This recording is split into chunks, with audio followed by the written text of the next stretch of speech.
Is your YouTube app on your Samsung Smart TV acting up, leaving you with a blank screen or endless buffering?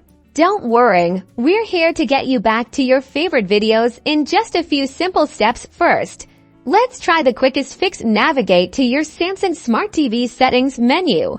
Then select Apps and find the YouTube app in your list of installed apps. Scroll down to Clear Cache, then select it. This removes temporary data that might be causing the problem. If that doesn't work, go back to the YouTube app options and select Clear Data. Keep in mind, this will reset your YouTube app and remove your login information. If the issue persists, let's try reinstalling the app. Select Uninstall and wait for the process to complete. Then go to the Samsung App Store, search for YouTube, and reinstall the app. If you're still having trouble, it might be a firmware issue. Go back to the main settings menu and this time, select Support.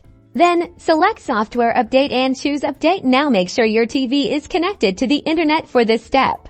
By following these steps, you should be able to fix most common YouTube app problems on your Samsung Smart TV. Now you can get back to streaming all of the videos you want.